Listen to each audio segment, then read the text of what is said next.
और अब आपको सीधे लिए चलते हैं एक बार फिर से यूपी के लखनऊ, जहां पर सीएम योगी आदित्यनाथ कार्यक्रम में पहुंचे हुए हैं और संबोधित कर रहे हैं। सुनाएंगे।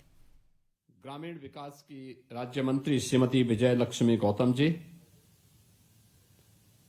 आज के इस समारोह में उपस्थित पुलिस महानिदेशक श्री राजीव कृष्ण जी,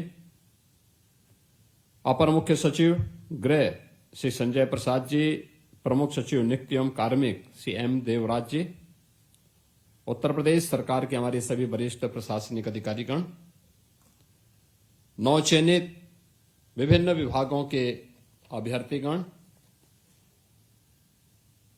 अभिभावकगण और उपस्थित बहन और भाइयों, उत्तर प्रदेश लोक सेवा आयोग के द्वारा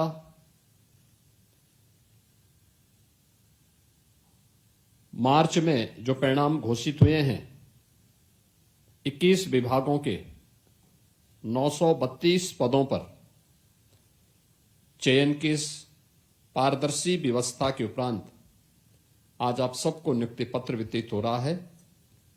मैं इस अवसर पर उत्तर प्रदेश शासन से जुड़े हुए अलग अलग विभागों के आप सभी अधिकारियों के चयन के लिए आप सबको मैं बधाई देता हूं, आपके अभिभावकों को भी बधाई देता हूं और उत्तर प्रदेश शासन का पार्ट बनने के लिए आप सबका मैं अभिनंदन भी करता हूं।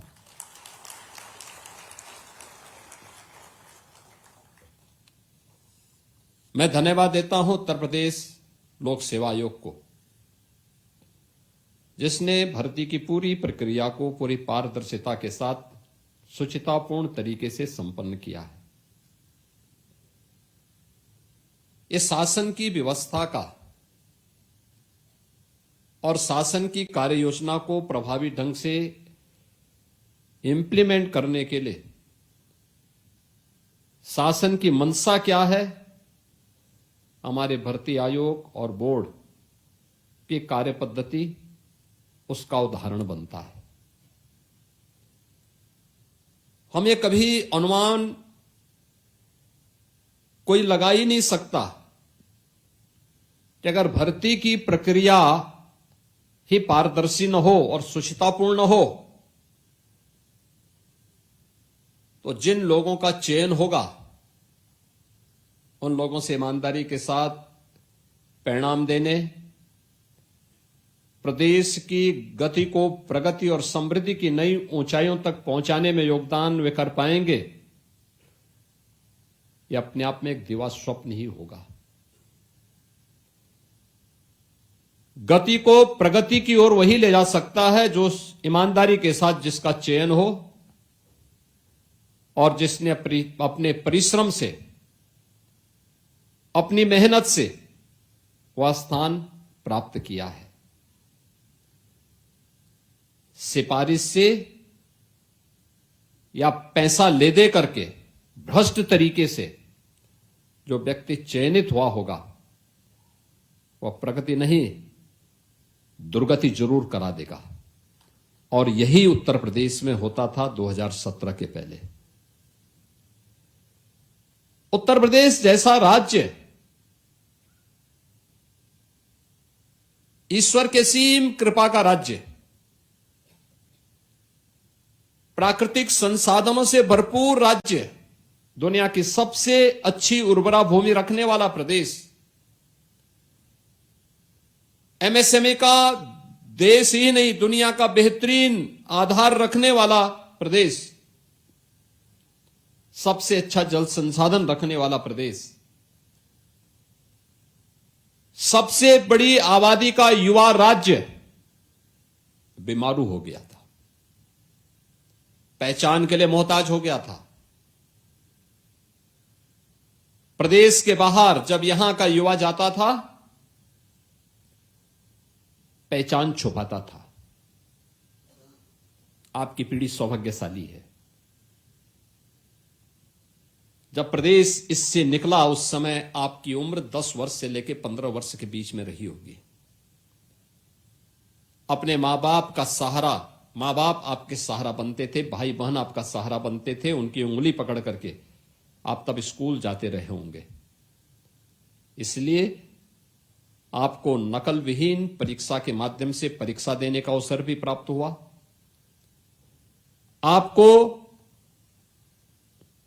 परीक्षा का परिणाम चाहे स्कूली शिक्षा का हो, विश्वविद्यालयों का हो या प्रतियोगी परीक्षाओं का हो, उसमें वही शुचितापूर्ण और वही पारदर्शितापूर्ण व्यवस्था देखने को मिली और चयन की प्रक्रिया में भी वही शुचितापूर्ण व्यवस्था आज देखने को मिली है, जिसमें 932 अधिकारी अलग अलग विभागों के आज हमें प्राप्त हो रहे हैं।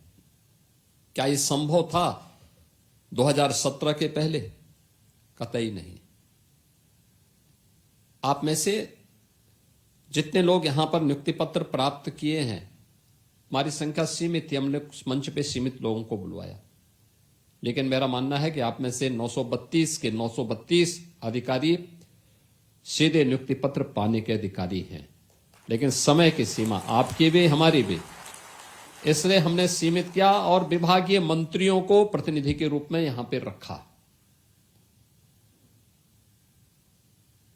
ये वह टीम है जो यहां से प्रधानमंत्री जी के विजन को इंप्लीमेंट करने के लिए अपने अपने विभागों में उस कार्यक्रम को लागू करती है और उसको लागू करने की मशीनरी के रूप में, तंत्र के रूप में आपको कार्य करना है। अभी आप ट्रेनिंग में जाएंगे, ट्रेनिंग की प्रक्रिया के बाद फिर इस राज्य के विकास के लिए आप कार्य कर रहे हैं और मुझे बताते हुए प्रसन्नता है। हमने 9 वर्ष के अंदर 9 लाख से अधिक नौजवानों को प्रदेश के अंदर ऐसे ही नियुक्ति पत्र वितरित किए हैं। ये 9 लाख नौजवान कभी नियुक्ति पत्र नहीं प्राप्त कर पाते अगर अच्छी सरकार नहीं होती।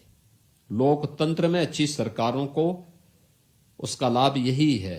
और अगर ये 9 लाख नौजवान या उत्तर प्रदेश के युवा शक्ति को हम लोगों ने अलग अलग क्षेत्र में नौकरी की, रोजगार की संभावनाओं को आगे बढ़ा करके उत्तर प्रदेश में उनकी प्रतिभा का लाभ नहीं लिया होता, तो हम उत्तर प्रदेश जैसे राज्य को बीमारू राज्य की श्रेणी से उभार करके भारत के अर्थव्यवस्था के ग्रोथ इंजन के रूप में प्रस्तुत नहीं कर पाते। क्योंकि जब युवा पलायन कर जाता है, जब यहां की प्रतिभा ही पलायन कर जाती, जब यहां के युवाओं को प्रदेश के अंदर ही कार्य नहीं मौका मिलता, विकास कराता कौन? केवल हमारी योजना बना देने भर से परिणाम नहीं आ जाएगा। शासन योजनाएं बनाता है, लेकिन उन योजनाओं को सफलतापूर्वक जमीनी धरातल पर क्रियान्वयन का जो तंत्र होता है वह प्रशासन का होता है, अलग अलग विभागों का होता है। अलग अलग विभागों को फिर उसको सफलतापूर्वक अंतिम पायदान पर बैठे हुए व्यक्ति तक पहुंचाने का काम करना है। फिर परिणाम वहां से आते हैं। उस परिणाम को लाने की जवाबदेही और जिम्मेदारी इसी तंत्र के ऊपर होती है जो राजनीतिक विजन को जमीनी धरातल पर उतारने का काम करता है। 17 से पहले सपना था, इसलिए वो सपना प्रदेश के नौजवानों के सपने को भी धराशायी करता था, उसके सामने पहचान का संकट खड़ा करता था। सबसे अच्छी उर्वरा भूमि रखने वाला प्रदेश का किसान आत्महत्या करता था। सबसे अच्छा एमएसएमई का बेस रखने वाला राज्य का कारीगर हताश और निराश होकर के घर बैठ करके जहां तहां हाथ पैर मारने के लिए मजबूर होता था। हर नागरिक के सामने पहचान का संकट। और आज मुझे बताते हुए प्रसन्नता है, 9 वर्ष की शानदार यात्रा में चुनौतियां थीं, लेकिन उन चुनौतियों का सफलतापूर्वक मुकाबला किया गया। एक टीम भावना के साथ परिणाम लाया गया। परिणाम है कि 9 वर्ष में हमने उत्तर प्रदेश की अर्थव्यवस्था को 3 गुना करने में सफलता प्राप्त कर दी। देश के अंदर कहीं नहीं हुआ, यूपी के अंदर हुआ। प्रति व्यक्ति आय को 3 गुना करने में सफलता प्राप्त कर दी। उत्तर प्रदेश अब बीमारू राज्य नहीं है। अब कोई हमें बीमारू नहीं कह सकता। अब तो उत्तर प्रदेश देश की अर्थव्यवस्था का एक ग्रोथ इंजन बन करके भारत की विकास में अग्रिम भूमिका के साथ अपने आप को खड़ा कर रहा है। हमने बॉटम 3 से टॉप 3 राज्यों में यूपी को पहुंचाया है। और मेरा मानना है भारतीय प्रशासनिक व्यवस्था में जो भी अधिकारी और कर्मचारी यूपी के अंदर काम कर लेगा, मान के चलिए कि देश के अंदर और दुनिया के अंदर उसके लिए कुछ भी असंभव नहीं, वो सब जगह सफल है। जो यूपी में सफल हो सब जगह सफल है। इतने बड़ी राज्य में, इतने बड़े राज्य में 25 करोड़ की आबादी का राज्य, अलग अलग परिस्थितियों में कार्य करने वाला राज्य, सम और विषम परिस्थितियों में परिणाम देने वाला राज्य, और उस राज्य में कार्य करने का एक अवसर आप सबको प्राप्त हो रहा है। अलग अलग विभागों में आप सबको प्राप्त हो रहा है। मुझे प्रसन्नता है कि आज यहां पे अलग अलग विभागों से जुड़े हुए जिन लोगों को यहां पर आज चयन हुआ है, इसमें डिप्टी कलेक्टर के भी 37 पद हैं, डिप्टी एसपी के 17 पद हैं, वाणिज्य कर के सहायक आयुक्त के 196 हैं, सहायक संभागीय परिवहन अधिकारी के 16 पद हैं, कोषाधिकारी के 22 पद हैं, जिला कमांडेंट होमगार्ड के 2 पद हैं, अधीक्षक कारागार 1 है, सहायक आयुक्त उद्योग के 18 पद हैं, कार्याधिकारी के 23 पद हैं, खंड विकास अधिकारी के 72 पद हैं, जिला समाज कल्याण अधिकारी के 9 पद हैं, जिला अल्पसंख्यक कल्याण अधिकारी का 1 पद है, जिला पिछड़ा वर्ग कल्याण विभाग के 5 पद हैं, वाणिज्य कर अधिकारी के 142, जिला खाद्य विपणन अधिकारी के 2, नायब तहसीलदार के 258, उप कार्यपाल के 60, जिला दिव्यांग जन सशक्तिकरण अधिकारी के 4, उप निबंधक के 40, उत्तर प्रदेश कृषि सेवा के समूह ख से जुड़े हुए सांख्यिकी अधिकारी के 3 पद, सहायक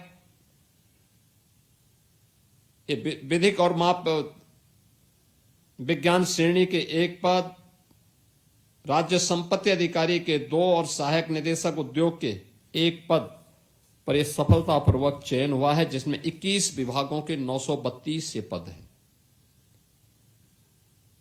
अब आपकी ट्रेनिंग होगी, इसके बाद आपको फील्ड में काम करने का मौका मिलेगा। आप आज यहां पे सुखद अनुभूति कर रहे होंगे, क्योंकि बहुत सारे लोगों को लगता था पता नहीं क्या होगा। हमने कहा एक बार वेरिफिकेशन होने दीजिए, नियुक्ति पत्र वितरित करेंगे। और मैं धन्यवाद दूंगा नियुक्ति और कार्मिक विभाग को कि इन्होंने आज इस नियुक्ति पत्र वितरण के साथ ही आगे की प्रक्रिया को ये लोग आगे बढ़ाने जा रहे हैं। आपके लिए प्रसन्नता का विषय होगा, आपके माता पिता के लिए, आपके परिवार के सदस्यों के लिए, आपके मित्रों के लिए, आपके अभिभावक के लिए। लेकिन आपकी सफलता प्रदेश की सफलता का आधार भी बनना चाहिए।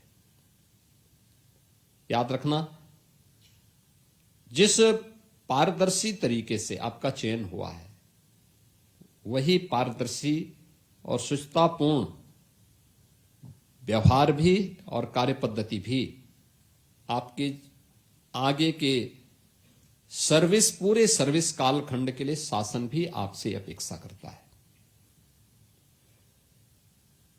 जो कार्य आपको